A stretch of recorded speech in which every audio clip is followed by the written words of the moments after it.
नमस्कार छात्रों। आज मैं आपको कक्षा 8वीं विषय हिंदी, इस विषय हिंदी में तीसरा जो पाठ है लकड़हारा और वन, इस पाठ के रचनाकार यानी लेखक अरविंद भटनागर जी है और ये है एकांकी का है। पिछली तासिका में मैंने इस एकांकी में जो पहला दृश्य है इसका मैंने प्रकट वाचन किया था। अब मैं इस एकांकी में जो दूसरा दृश्य है उसका मैं प्रकट वाचन करता हूं। ध्यान दीजिए। देखो छात्रों, क्वेश्चन में लिखा है मंच पर लकड़हारा सो रहा है और मंच के पीछे से उसकी पत्नी आवाज देती है। पत्नी कहती है, अरे रामू के बापू घोड़े बेचकर सो रहे हो क्या? आज लकड़ी काटने नहीं जाना है? लकड़हारा कहता है, जाता हूं भगवान। अपनी कुल्हाड़ी उठाकर जंगल की तरफ जाता है, मन ही मन सोचता है। जिधर देखो दूर तक जंगल का पता नहीं। जो थे वे कटते जा रहे हैं और उनकी जगह खड़े हो रहे सीमेंट के जंगल।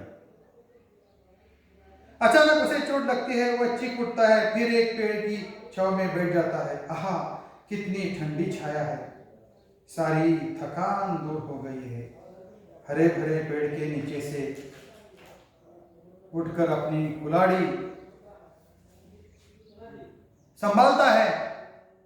चलो यही सही, इसे ही साफ करें। कुल्हाड़ी चलाने की मुद्रा में हाथ उठाते हैं। पेड़ कहता है, अरे अरे अरे ये क्या कर रहे हो? लकड़ा कहता है, क्यों कर? कौन? आसपास नजर दौड़ता है। पेड़ कहता है, अरे भाई यह तो मैं हूं। लकड़ा डर कर, कौन? भूत? पेड़, डरो ना भाई, मैं तो पेड़ हूं, पेड़। लकड़हारा आश्चर्य से, पेड़? क्या तुम बोल भी सकते हो? पेड़ कहता है, हाँ भाई मुझे भी प्राण है। तुम मुझ बेकसूर पर क्यों वार कर रहे हो? लकड़हारा करता है, तो क्या करूं? 4 बच्चों को पालना पड़ता है, यही एक रास्ता है रोजी रोटी का। पेड़ कहता है, अरे भाई अधिक बच्चे होने के कारण पर्यावरण में दुख तो आएगा ही। तुम कितने बदल गए हो, यह भी भूल गए कि तुम्हें जीने के लिए शुद्ध हवा, पानी और भोजन सभी कुछ देता हूं। लकड़हारा कहता है, यह तो तुम्हारा काम है, इसमें उपकार की क्या बात है? पेड़ कहता है, मैं कब कहा उपकार है भाई, पर यह तो तुम अच्छी तरह जानते हो कि बिना हवा से मनुष्य जिंदा नहीं रह सकता। उसे सांस लेने के लिए शुद्ध हवा तो चाहिए और हवा को शुद्ध करने का काम मैं ही करता हूँ। लकड़हारा कहता है, ठीक है, पर मेरे सामने भी तो समस्या है। पेड़ कहता है, यदि तुम हमें काटते रहे तो ये बेचारे वन्य पशु कहाँ जाएंगे? क्या तुम अपने स्वार्थ के लिए उनका घर उजाड़ दोगे? लकड़हारा कहता है, तो फिर क्या मैं अपना घर उजाड़ दूं? पेड़ कहता है, मेरा मतलब ये नहीं, यदि तुम इसी तरह हमें काटते रहे तो वर्षा कैसे आएगी और एक दिन? लकड़हारा कहता है, तुम्हारी बात तो ठीक है, पर अब तुम्हें बताओ मैं क्या करूं? पेड़ कहता है, कम से कम अपने हाथों में अपने ही पैरों पर कुल्हाड़ी मत मारो, कभी हरा भरा पेड़ मत काटो, उन्हें अपने बच्चों के समान पालो ताकि चारों ओर हरियाली छा रहे। लकड़हारा हमी भरता है, उसी समय पर दाग धीरे धीरे धीरे क्या हो जाता है? नीचे गिरता है।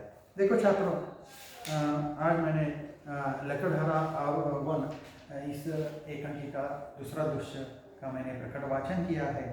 अब मैं इस लकड़हारा और वन, इस एकांकी में आए हुए प्रश्न कैसे होते हैं इसके बारे में मैं आपको जानकारी देता हूँ। पहला प्रश्न है, स्वमत अभिव्यक्ति पर यह प्रश्न पूछा जाता है। जैसे प्रश्न है, ईमानदारी एक अच्छा गुण है, विषय पर अपने विचार लिखिए। तो इस प्रश्न का उत्तर कैसे लिखना चाहिए?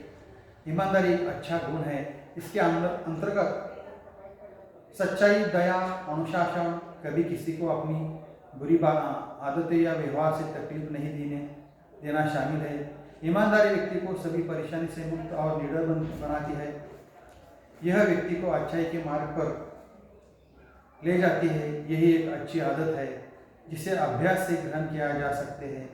बिना ईमानदारी से कोई भी व्यक्ति परिवार, मित्रों, अध्यापकों आदि के साथ किसी का भी रिश्ते को विश्वसनीय नहीं बना सकता। ईमानदारी रिश्तों में विश्वास का निर्माण करती है। ईमानदारी वह शक्ति है जो भ्रष्टाचार को हटाने की क्षमता रखती है और समाज की बहुत सी समस्या को हल कर सकते हैं। और एक प्रश्न पूछा जाता है समुद्र अभिव्यक्ति पर, दूसरों की मदद करने से आनंद की अनुभूति होती है। इस विषय पर अपने विचार लिखिए। तो इस प्रश्न का उत्तर कैसे लिखना चाहिए छात्रों? मानव जीवन का उद्देश्य है अपने मन, वचन और शरीर से दूसरों की मदद करना। अक्सर देखा जाता है कि जो लोग दूसरों को मदद करते हैं वे तनाव रहित रहते हैं, उन्हें मानसिक शांति और आनंद का अनुभव होता है, उसका जीवन संतोषपूर्ण होता है। मनुष्य एक सामाजिक प्राणी है। समाज में रहते हुए उसे आगे बढ़ने और उन्नति करने के लिए समय समय पर दूसरों की मदद की आवश्यकता पड़ती है। जब सभी लोग एक दूसरे की आवश्यकता को समझते हैं, वे मदद के लिए हाथ बढ़ाते हैं, तभी एक स्वस्थ समाज का निर्माण संभव है। यह तथ्य सर्वविदित है कि परिवार, समाज और सारी दुनिया आपसी सहयोग और भाईचारे की भावना से ही चल रही है। कष्ट, संकट या आपदा कभी भी किसी पर आ सकते हैं। ऐसे समय में देश विदेश की सीमाओं को भुलाकर लोग मदद के लिए आ खड़े होते हैं। इसके पीछे दूसरों की मदद करने की भावना ही काम कराती है। उसके बाद इस एकांकी पर आधारित और एक प्रश्न पूछा जाता है सोमत अभिव्यक्ति पर। प्रश्न ऐसा है, प्रकृति हमारी गुरु विषय पर अपने विचार लिखिए। प्रकृति हमारी गुरु है। प्रकृति जल के रूप में प्रगति और प्रभाव सिखाती है।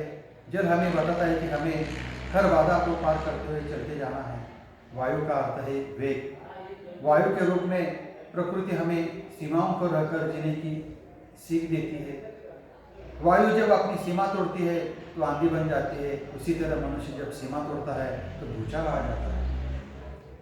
पृथ्वी के रूप में प्रकृति धैर्य और दृढ़ता सिखाती है। आग हमें सिखाती है अपनी ऊर्जा का सही उपयोग करना। किसी भी कार्य में अति उत्साह, अति ऊर्जा लगाना उस काम को बिगाड़ देता है। आकाश का अर्थ है विस्तार। जीवन का आसमान जैसा विस्तार देना संभव है, परंतु हमें सदा यह ध्यान रखना होगा कि हम अपने उद्देश्य से भटकते नहीं चाहिए। और इसी तरह से ये जो पाठ है समाप्त हो जाता है। देखो छात्रों, इस पाठ में आए उस अध्याय में जो प्रश्न है वो आप काफी में लिखे और यहाँ मैं ठहरता हूँ। धन्यवाद।